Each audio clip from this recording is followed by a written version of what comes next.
Dalam beberapa hari belakangan ini, kita terus disuguhi berita tentang pemerintah pusat dan daerah yang kini semakin kompak dalam mengawasi perpajakan.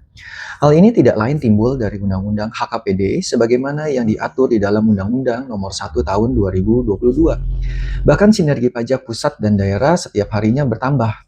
Bahkan berita 2 hari yang lalu saja sudah mencapai 97%. Lalu dampaknya apa nih kepada wajib pajak daerah yang selama ini belum cukup patuh, khususnya terkait dengan PBJT? Dampaknya sebenarnya bisa cukup signifikan bagi wajib pajak yang belum taat, terutama dalam 1 sampai 2 bulan ke depan. Setelah data dari pusat diserahkan ke Pemda, berikut ini beberapa konsekuensi yang kemungkinan besar akan terjadi. Yang pertama adalah pengawasan lebih ketat dan terpadu. Data dari Dirjen Pajak akan mencakup informasi penghasilan, aset, dan transaksi yang sebelumnya mungkin tidak diketahui oleh Pemda. Pemda kini bisa mencocokkan data pusat dengan data lokal seperti PBB, pajak restoran, reklame, dan lain-lain. Sehingga celah untuk menghindar semakin sempit. Lalu yang kedua ini masuk daftar pengawasan bersama. Sudah ada lebih dari 13.000 wajib pajak yang masuk dalam daftar pengawasan bersama pusat dan daerah. Jika ditemukan ketidaksesuaian atau indikasi penghindaran pajak, Pemda bisa langsung menindak, termasuk menerbitkan tagihan ataupun sanksi administrasi. Lalu yang ketiga yaitu terkait dengan potensi penagihan dan sanksi.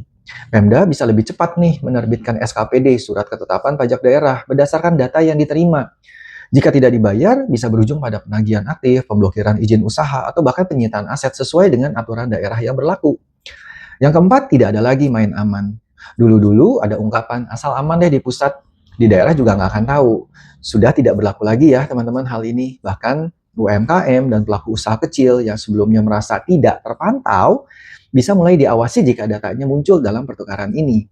Saran untuk wajib pajak dari aku adalah segera cek deh dan benahi kewajiban pajak daerah, terutama jika selama ini belum tertib. Yang kedua, manfaatkan program pemutihan atau relaksasi pajak jika ada dan sedang digelar di beberapa daerah. Sebagai jalan keluar sebelum ditindak. Intinya adalah teman-teman, bukan cuma pajak pusat doang kita harus tertib, tetapi juga pajak daerah kita juga harus tertib. Oke teman-teman, see you, bye-bye.